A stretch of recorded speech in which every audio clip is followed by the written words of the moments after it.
சினிமாவில் சாமானியனின் தோற்றத்தை ஹீரோ அந்தஸ்திற்கு உயர்த்தி பின்னர் அதனை சூப்பர் ஸ்டார் அந்தஸ்தில் ஜொலிக்க வைத்தவர் ரஜினிகாந்த். ஆனால் அதனை செய்வதற்கு ரஜினிக்கு ஒரு அசாத்தியமான ஹீரோயிசம் தேவைப்பட்டது. அதே நேரம் சாமானியனின் தோற்றத்தில் திரையில் தோன்றி சாமானியனின் குணாதிசயத்தை கொண்ட கதாபாத்திரங்களிலேயே நடித்து நட்சத்திர அந்தஸ்தை பெற்றவர் கே பாக்யராஜ். கனவு தொழிற்சாலையான சினிமாவில் யதார்த்த நாயகனாக வலம் வந்த அவரின் திரைப்பயணத்தில் நடிப்பு ஒரு அத்தியாயம் என்றால் எழுத்து மற்றொரு அத்தியாயம்.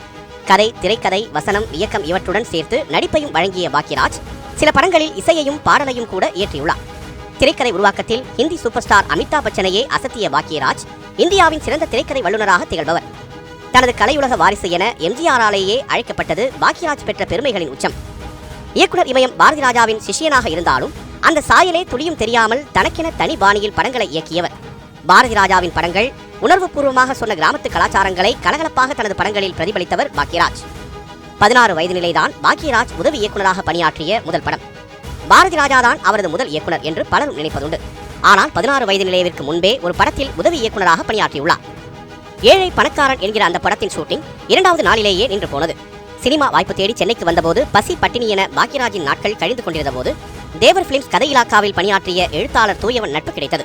அவர் மூலம் இயக்குனர் ஜி ராமகிருஷ்ணனிடம் அறிமுகமான பாக்யராஜ் ஏழை பணக்காரன் கதையில் பணியாற்றத் தொடங்கினார். படத்தின் முதல் நாள் ஷூட்டிங் எந்தவித சிக்கலுமின்றி நடைபெற்ற நிலையில் 2வது நாள் பாக்யராஜுக்கு அதிர்ச்சி காத்திருந்தது. ஒரு இரட்டை அர்த்த வசனத்தை மேலும் முகம் சுளிக்க வைக்கும் வகையிலான உடல் மொழியுடன் MRR வாசு பேச செட்டில் இருந்த பாக்யராஜ், இயக்குனர் ஜி ராமகிருஷ்ணன், ஜெய்சங்கர் உள்ளிட்டோர் அதிர்ச்சி அடைந்தனர். MRR வாசுவிடம் எவ்வளவோ எடுத்துச் சொல்லியும் அதே பாணியில் தொடர்ந்து பேச படப்பிடிப்பில் வாக்குவாதம் ஏற்பட்டு படப்பிடிப்பு நின்றுவிட்டது. அன்று மட்டும் நின்ற படப்பிடிப்பு மீண்டும் தொடங்கவே இல்லை. தொலைவிலிருந்து பார்க்கும்போது கனவு தேசமாக காட்சியளித்த சினிமாவிற்குள்ளும் யதார்த்தங்கள் உண்டு என முதலில் பாக்யராஜுக்கு புரிய வைத்தது அந்த சம்பவம். இதனால் நொடிந்து போயிருந்த பாக்யராஜ் ஏழை பணக்காரன் படத்தில் அசோசியேட் இயக்குநராக பணியாற்றிய பாலகுருவிடம் தன்னை வேறு இயக்குநர்கள் யாரிடமாவது சேர்த்து விடுமாறு கேட்டுக் கொண்டிருந்தார். அப்போதுதான் பாக்யராஜ் வாழ்க்கையில் அந்த திருப்பம் நிகழ்ந்தது.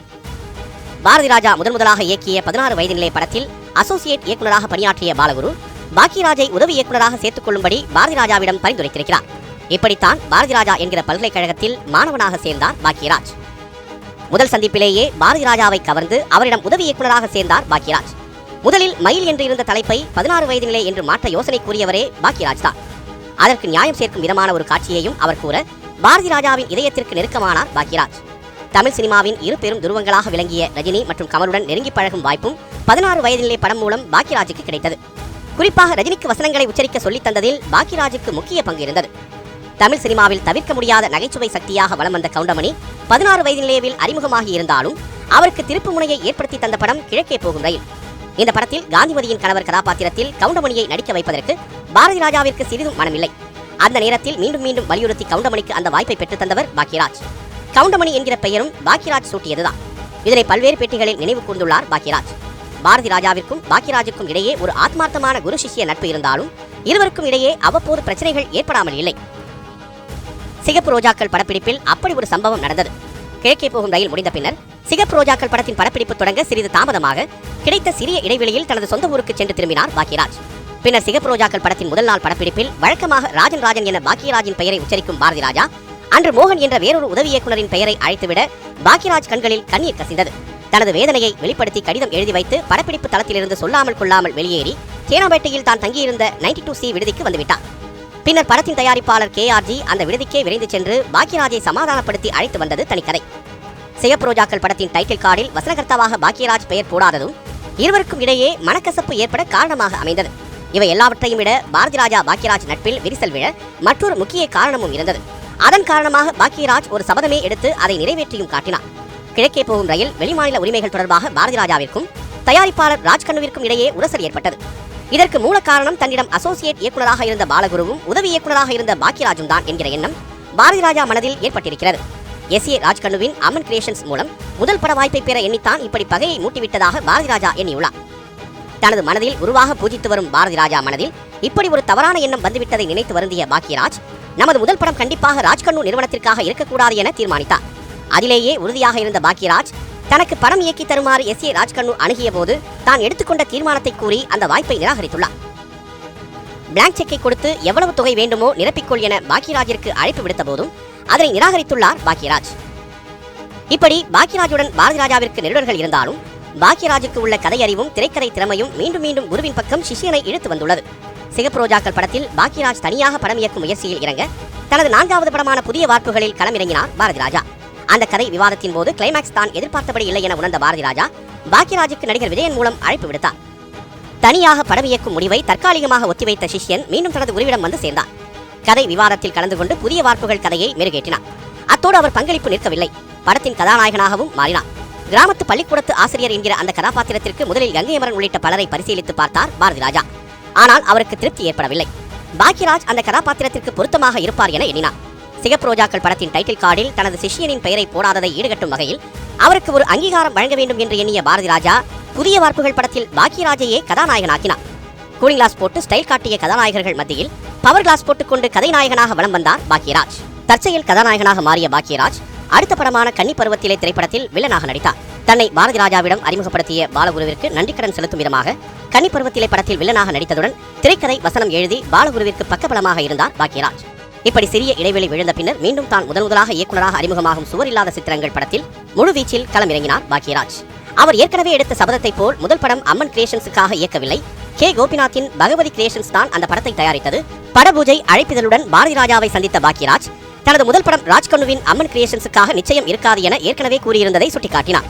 குருவிற்கு துரோகம் இழைத்துவிட்டு வாய்ப்பு தேடுபவன் நானல்ல என்று அந்த அழைப்பிதழ் மூலம் பாரதி ராஜாவிற்கு எடுத்துரைத்தார் பாக்யராஜ். பாரதி ராஜாவிடம் உதவி இயக்குநராக இருந்த காலத்தில் அவரிடமிருந்து முக்கியமாக கற்றுக்கொண்டது தன்னம்பிக்கை. தனது படைப்பாற்றல் மீது வைக்கும் அந்த தன்னம்பிக்கையை சுவரில்லாத சித்திரங்கள் படத்தில் முழுமையாக வெளிப்படுத்தினார். முதல் படத்தில் அனுபவம் வாய்ந்தவர்களுடன் பயணிக்க வேண்டும் என்று அவர் எண்ணவில்லை.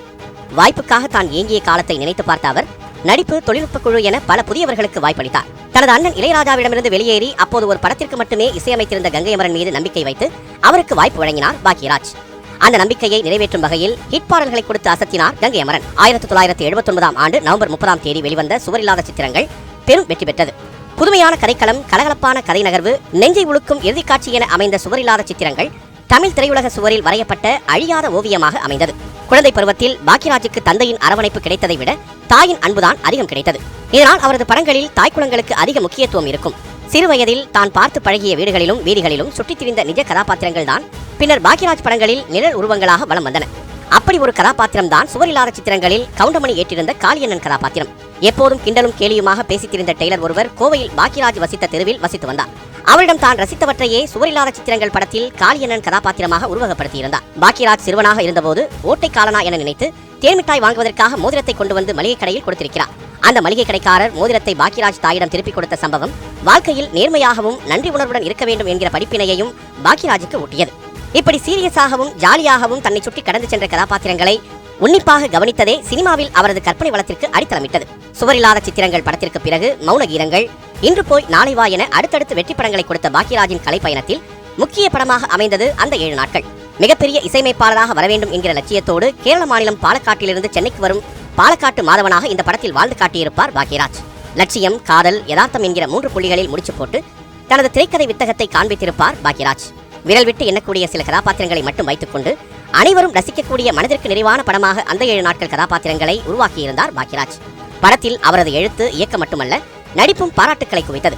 தூரல் நின்னு போச்சு, டார்லிங் டார்லிங் டார்லிங் என தமிழ் திரையுலகில் தனது முத்திரைகளை அடுத்தடுத்து பதித்த பாக்யராஜ் தனது குருநாதர் பாரதி ராஜாவை போல் ட்ரெண்ட் செட்டராக மாறினார்.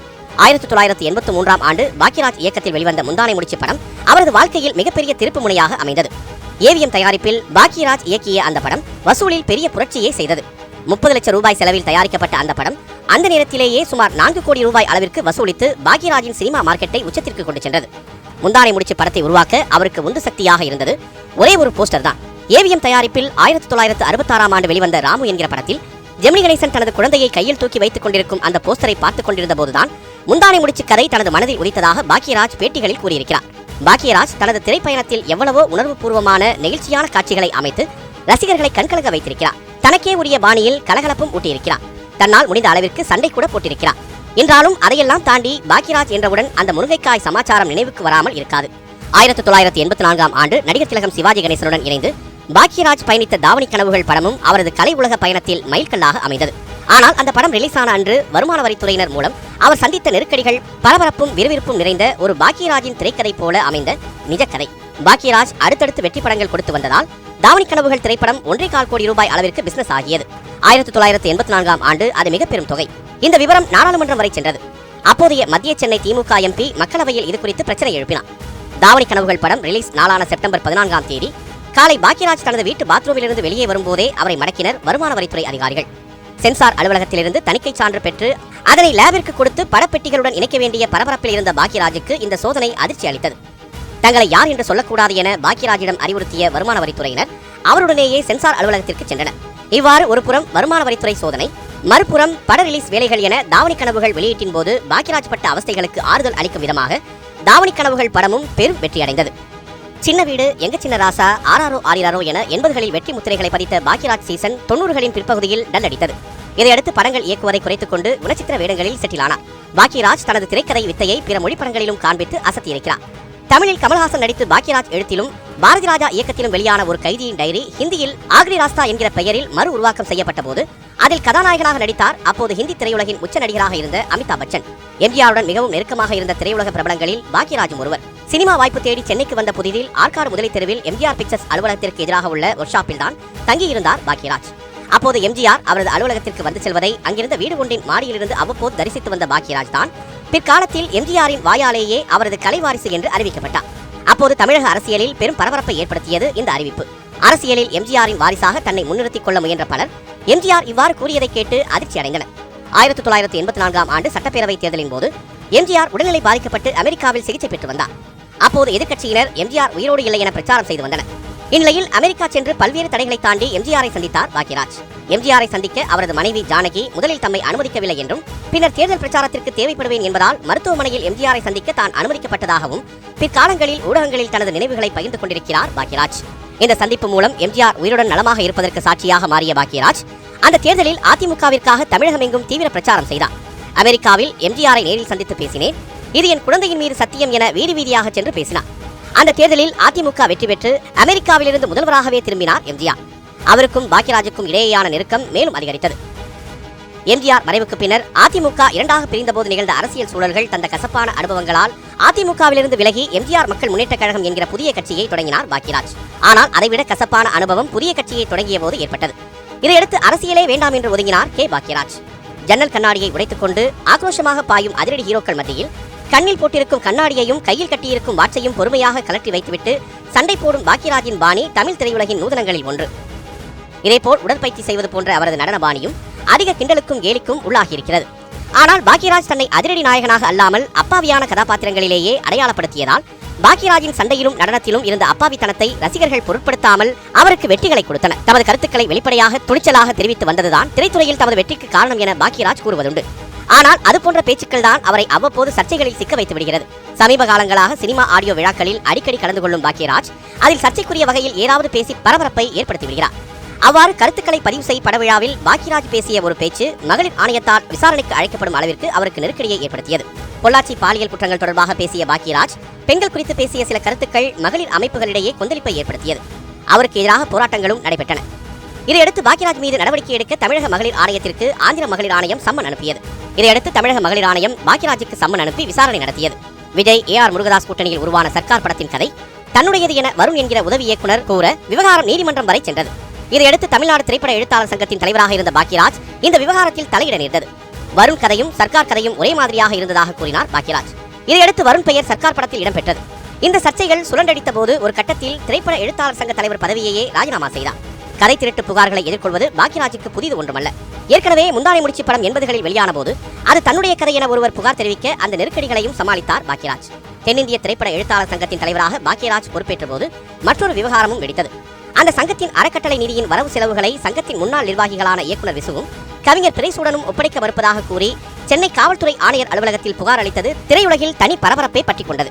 பாக்யராஜ் நீண்ட நாட்கள் படங்கள் இயக்காமல் சினிமாவில் சிரமப்பட்டுக் கொண்டிருந்த நேரத்தில் கடந்த 2006ஆம் ஆண்டு தனது மகள் சரண்யாவை கதாநாயகியாக்கி பாரிஜாதம் என்கிற படத்தை இயக்கினார். தன்னுடைய திரைக்கதை வல்லமை குறைந்துவிடவில்லை என்று இந்த படத்தின் மூலம் திரையுலகிற்கு மீண்டும் நிரூபித்தார் பாக்யராஜ். அந்த படத்தின் விழாவில் பேசிய ரஜினிகாந்த் பாக்யராஜ் திரையுலகில் ஒரு வற்றாத ஜீவநதி என புகழாரம் சூட்டினார். அதே போலத்தான் வெற்றி தோல்விகள் சர்ச்சைகள் என எல்லாவற்றையும் கடந்து வற்றாத ஜீவநதியாக திரையுலகில் பயணித்துக் கொண்டிருக்கிறார் பாக்யராஜ்.